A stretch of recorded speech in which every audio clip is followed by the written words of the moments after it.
Señor mío y Dios mío, creo firmemente que estás aquí, que me ves, que me oyes. Te adoro con profunda reverencia. Te pido perdón de mis pecados y gracia para hacer con fruto este rato de oración. Madre mía Inmaculada, San José, mi Padre y Señor, Ángel de mi guarda, intercedan por mí. Bueno, supongo que, si no todos, la mayoría de ustedes tendrá presente que hoy es la fiesta de San Matías. San Matías Apóstol, no es que sea, por lo menos en este país, una gran fiesta, pero es una fiesta de uno de los apóstoles. Y plantea una situación curiosa, porque ustedes recuerdan que San Matías es el apóstol que vino a reemplazar a Judas. Y lo que plantea es cómo elegimos a Matías, digamos, ¿no? Bueno, nosotros no fuimos los que lo tuvimos que elegir, pero cómo en la iglesia se eligió a Matías. Que por lo menos a mí me causa, pero pienso que a todos, un poco de curiosidad y en cierto modo se vuelve llamativa la situación. Cuenta el libro de los Hechos de los Apóstoles, en el capítulo 1, uno de esos días, Pedro se puso de pie en medio de los hermanos. Los que estaban reunidos eran alrededor de 120 personas. Y dijo: hermanos, bueno, uno de esos días es después de la ascensión del Señor al cielo, ¿verdad? Vos te acordás que entre la ascensión del Señor al cielo y la fiesta de Pentecostés pasaron solo 10 días. Es decir, que se actuó, vamos a decir así, con diligencia. Con diligencia. Pedro, se ve que todos venían pensando el tema, a lo estarían charlando en pequeños corrillos o lo que fuere, y Pedro, bueno, tomó la iniciativa. De paso, te pedimos, Jesús, que en los problemas de nuestra vida, en los problemas o no problemas, en las cuestiones que haya que decidir, que haya que tomar el toro por las astas, no tengamos miedo, no procrastinemos, no empecemos en dudas o en pereza, porque como no sabemos bien cómo resolver, lo vamos a hacer más adelante, lo pateamos para más tarde, otro día. Después viene tu mujer y con toda la razón del mundo vos te quejás porque vos decís que te picotea la cabeza, pero en realidad las mujeres quieren soluciones, ¿viste? Son en general mucho más prácticas y resolveme el problema, ¿no?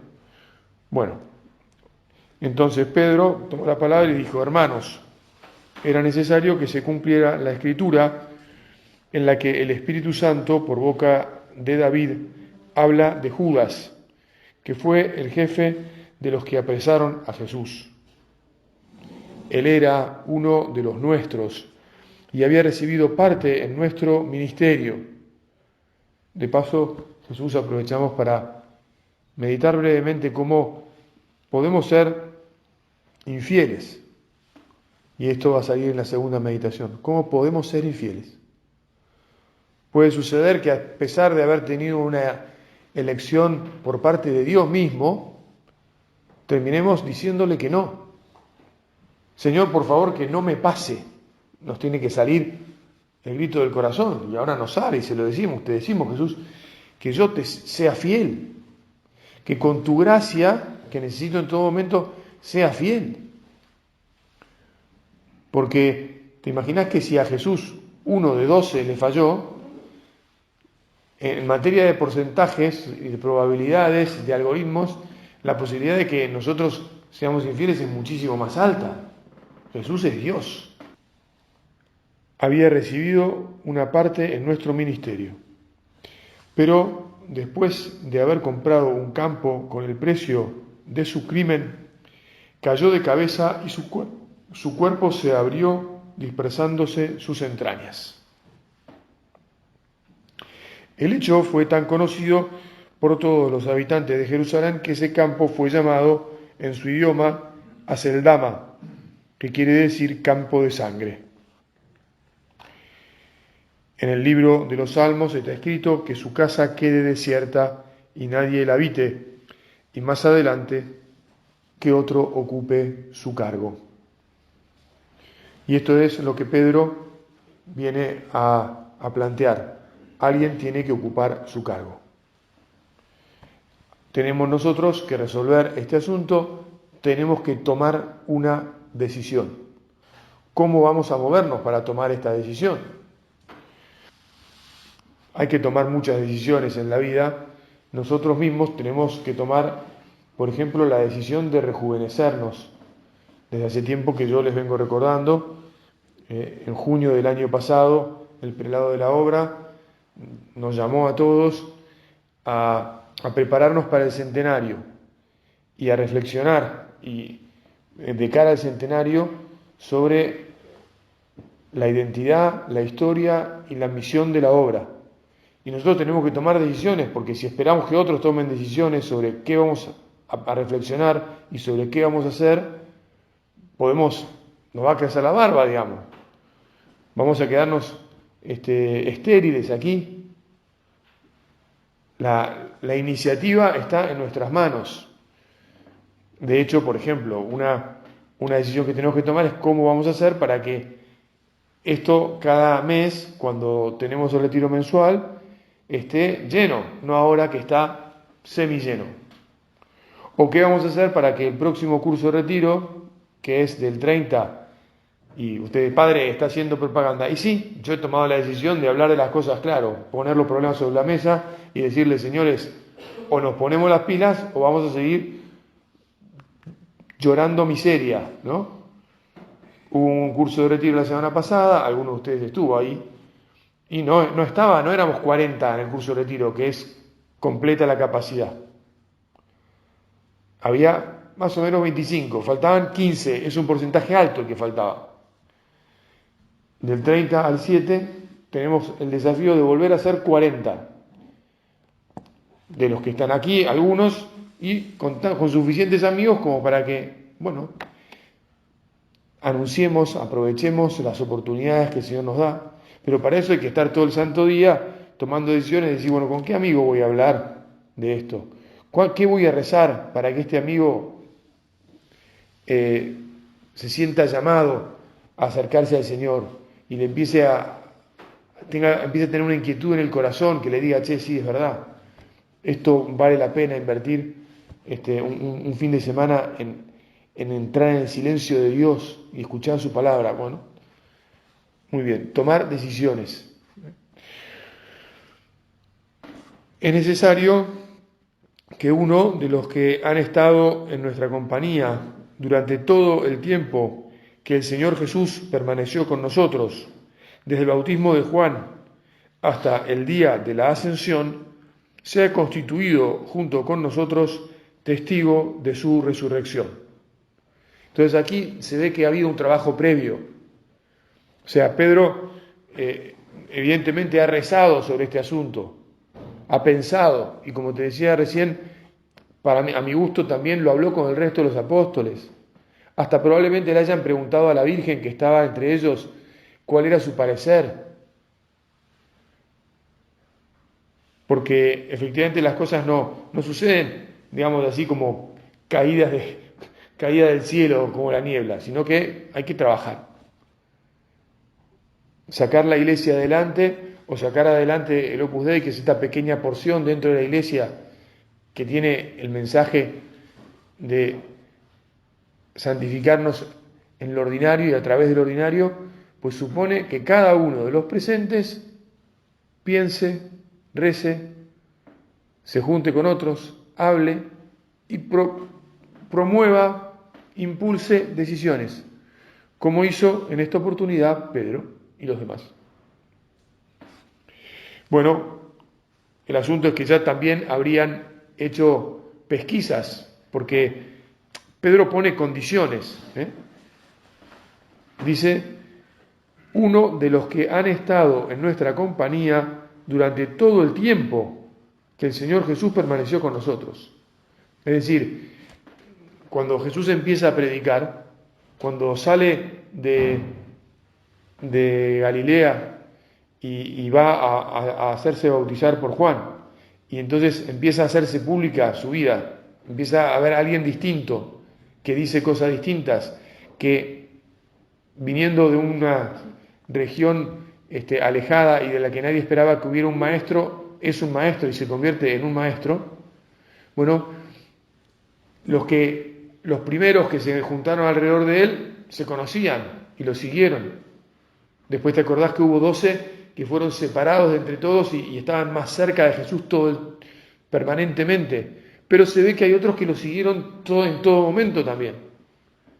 Y nada, están diciendo, bueno, si va a ser testigo de la vida de Jesús, tiene que haber estado desde el principio.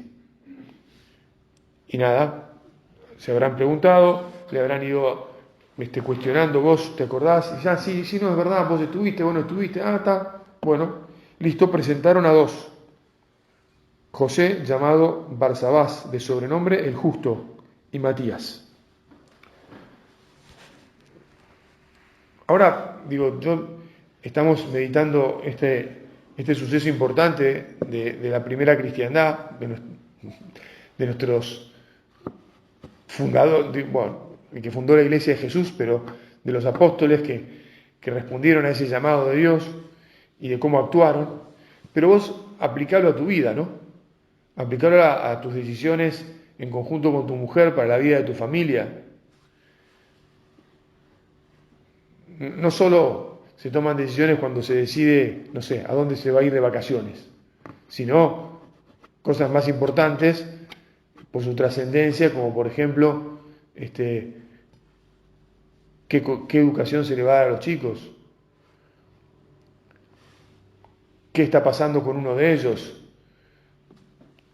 quién tiene que hablar de algún tema con él, si hay que llevarlo a algún tratamiento o algo porque se detecta que pasa que lo que fuere. Bueno, muy bien. Y así, si va a haber un cambio de trabajo, si se va a buscar un cambio de trabajo, alguno de los dos, marido o mujer, sí, etcétera, etcétera, ¿no? Muy bien. Y oraron así: Señor, tú que conoces los corazones de todos, muéstranos a cuál de los dos elegiste para desempeñar el ministerio del apostolado dejado por Judas al irse al lugar que les correspondía. Aquí, en el siguiente versículo, con el que ya termina el pasaje, es donde a mí me llama más la atención el suceso. Porque el método que eligieron, todos lo sabemos, para saber quién había sido elegido, fue echar suertes, ¿no? Echar suertes. Y la suerte recayó sobre Matías, que fue agregado al número de los 11, o a los 11 apóstoles. Cuando nosotros tomamos decisiones, en realidad, más que echar suertes, lo que tenemos que hacer, porque en este caso, muy bien, este fue el método que pensaron que el Espíritu Santo, por el cual el Espíritu Santo les iba a aclarar el que debían elegir. Pero ya nosotros lo que tenemos que hacer es habitualmente pedir consejo, leer, rezar, tener conversaciones difíciles, porque las conversaciones para tomar decisiones suelen ser conversaciones difíciles, en el sentido de que se van a contraponer opiniones distintas. Cuando hay opiniones distintas sobre algo, la conversación se vuelve difícil porque hay que respetar la opinión del otro, hay que escucharla, hay que sopesarla, hay que bajar a veces la soberbia y admitir que, mira, la opinión del otro es mejor que la mía.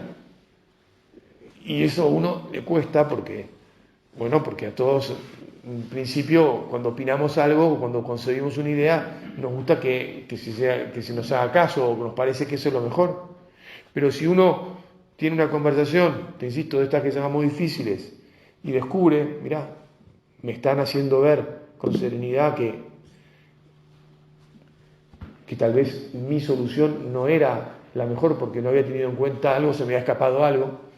Bueno, tengo que aceptar con humildad, se me escapó un dato, o sí, yo no estoy tan cerca de este problema como pensaba, y tu mujer, o tu socio, o tu amigo, o tu hijo, Te está demostrando que de eso sabes más de lo que vos pensabas que sabías. ¿Y cómo yo que soy el padre? Y sí, viste, a veces pasa. Y entonces te decía, hay que tener en cuenta todas estas cosas y hay que pedir luces al Espíritu Santo y humildad. Y entonces después, pues se podrá tomar la decisión, la elección oportuna. Elegir. De hecho, estamos acercándonos a la fiesta de Pentecostés. Mañana ya es el quinto domingo de Pascua. Bueno, después viene el sexto, después viene el domingo de la Ascensión. En realidad vendría el séptimo domingo y la Ascensión en general en muchos lugares se celebra el jueves previo, pero en este país se celebra el séptimo domingo y después Pentecostés. Y uno de los dones de que nos trae el Espíritu Santo es el don del consejo, que está relacionado con esto que estamos hablando. Porque efectivamente a la hora de tomar decisiones, lo que vemos que sucede es que a veces se duda. No, la realidad no es en general ni tan simple, ni está toda dada así clarísimamente lo que uno debe suceder, lo que uno debe elegir, lo que va, sino que se nos presentan en la vida opciones y alternativas. En este caso, fíjate que en este caso había solo dos. Tal vez desde el principio hubo más, pero los demás también se borraron y quedaron Barsabás, apodado el Justo, y Matías. Pero en muchas decisiones que nosotros tenemos que tomar, las posibilidades son varias. No es esta o esta otra.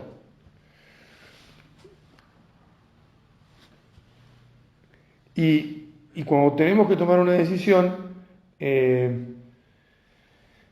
puede suceder que de esa decisión dependan cosas importantes. Y puede suceder que estemos como nosotros obsesionados con lo que nosotros vemos y no del todo dispuestos a ver lo que ven los demás. Y entonces, tal vez a veces nos quedamos en la parálisis, en una situación de inactividad. Como te decía antes, las mujeres en general vienen y le piden a sus maridos, che, hay que tomar una decisión. Padre, mi mujer toma todas las decisiones del día anterior a que nos casamos. Ya no tomé nunca más una decisión. Bueno, en ese caso te voy a decir que si llevas 10 años de casado, la culpa lleva 10 años de tu parte. Si tenés 20 años de casado, 20 y así. La culpa de que la mujer tome todas las decisiones en tu casa, si es así, es tuya. Preferiste que así sea, te pareció que era más cómodo, no supiste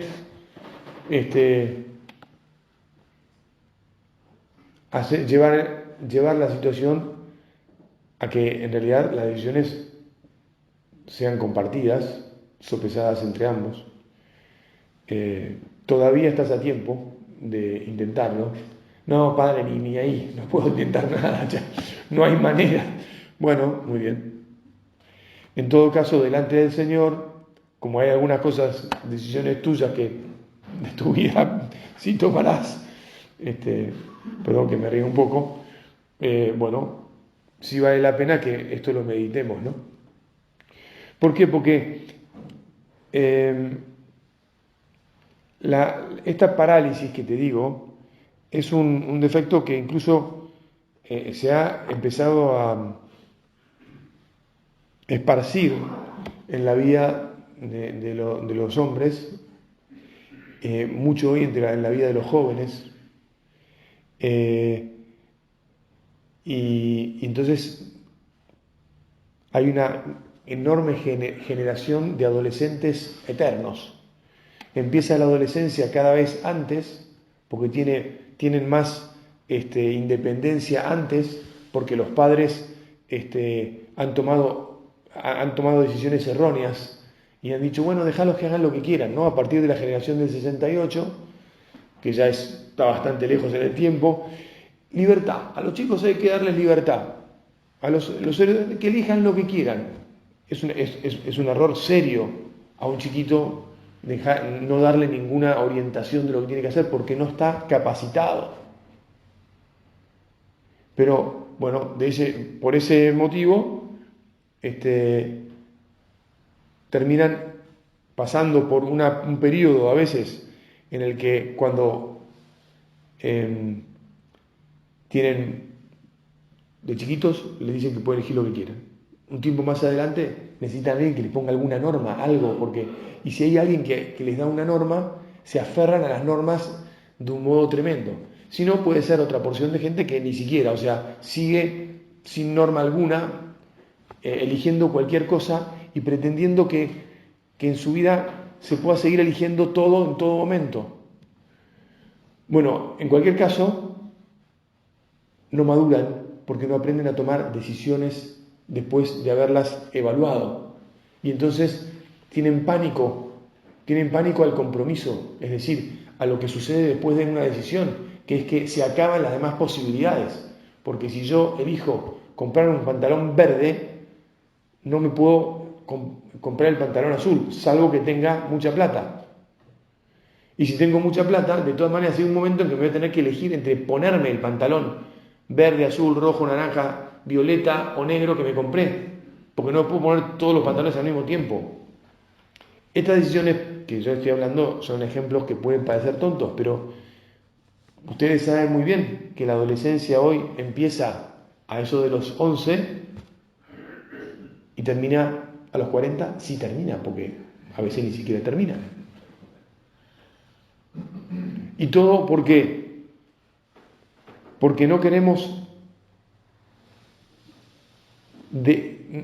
rescindir posibilidades, porque hemos concebido equivocadamente la libertad, porque nos parece que la libertad radica en la posibilidad de elegir. Y claro, cuando uno tiene que elegir se da cuenta que deja de lado otra cosa. Y entonces, nada, no hay capacidad alguna para el compromiso. Estamos en el relativismo que nos paraliza. En realidad la libertad es algo mucho más grande y exige mucho más. Por eso es que, efectivamente, uno dice, wow, la libertad es el dominio completo de sí, el principio de autodeterminación, la capacidad de determinarse y por lo tanto de ponerse límites, de decir sí es y no es, auténticos, eficaces. Quien no sabe decirse no a sí mismo tiene que satisfacer todos sus caprichos. Los adolescentes al final viven una vida caprichosa, sometida a sus propios caprichos. Y por lo tanto no son felices porque nadie puede ser feliz cuando es llevado por el viento para la derecha o para la izquierda o para cualquier lado.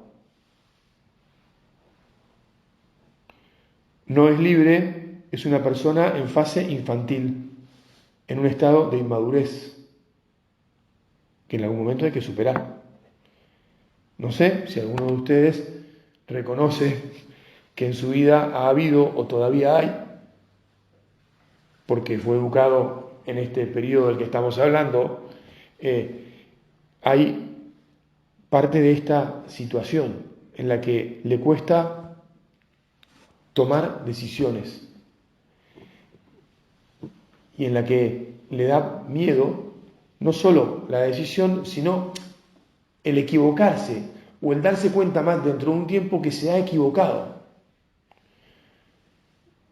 Bueno, ya te digo, todo parte de varios errores que tenemos que decirle, Señor Jesús, que aprendamos a mirar las cosas como vos las mirás, que aprendamos, los que ya somos mayores, que aprendamos a educar para que los niños aprendan a tomar decisiones oportunamente.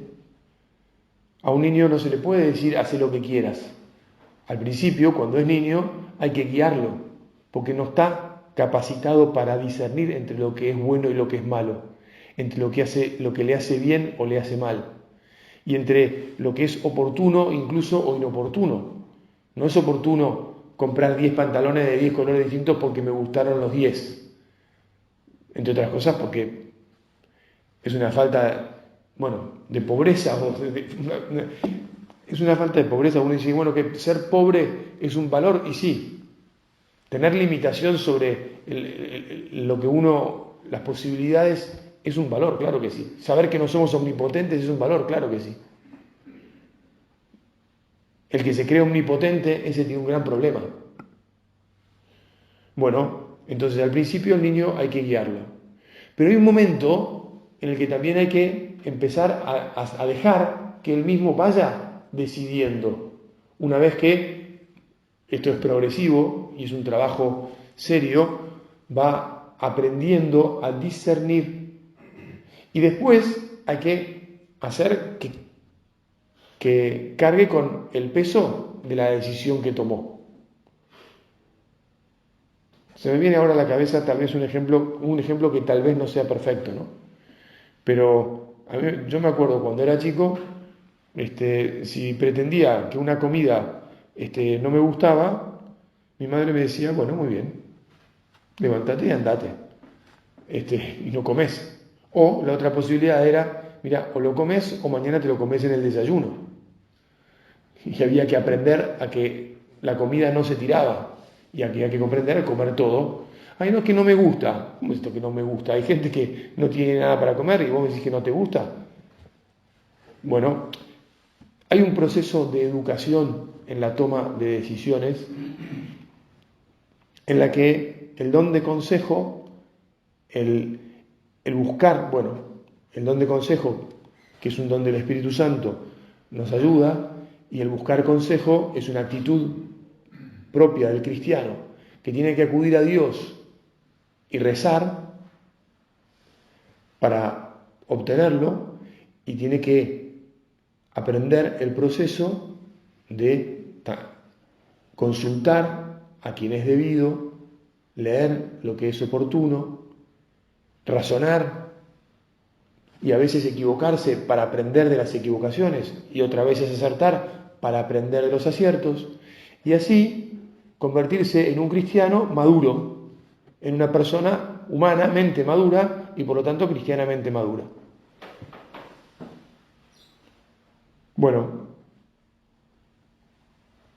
Ya estamos terminando el tiempo de esta primera meditación y como siempre vamos a poner nuestros ojos de vuelta en la vida de la Virgen.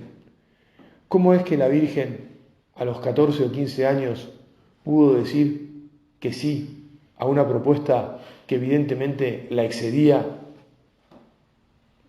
por completo? Porque ser madre de Dios, aun cuando seas inmaculada como era la Virgen, concebida sin pecado, es algo que lo excedía por completo. Pues está claro que los padres de la Virgen la habían educado en el amor y el respeto a la ley de Dios, y por lo tanto ella confiaba en Dios. Está claro que la Virgen rezaba, es decir, levantaba su corazón a ese Dios en el que la había sido educada en la fe, y por lo tanto tenía con naturalidad con las propuestas divinas. Y está claro que, era una sociedad distinta a aquella, obvio, y uno era capaz de decir sí y sabía a qué se comprometía, porque desde chicos tenían la costumbre de tomar, de haberles indicado cuáles eran las decisiones, y después de haberlas ayudado a ser libres para tomarlas. Le pedimos a nuestra Madre del Cielo que nos ayude a pedir a Dios consejo y a tomar las decisiones que tengamos que tomar después de haber hecho el oportuno y maduro proceso de elección. Te doy gracias, Dios mío, por los buenos propósitos, afectos e inspiraciones que me has comunicado en esta meditación. Te pido ayuda para ponerlos por obra. Madre mía Inmaculada, San José mi Padre y Señor, Ángel de mi guarda, intercedan por mí.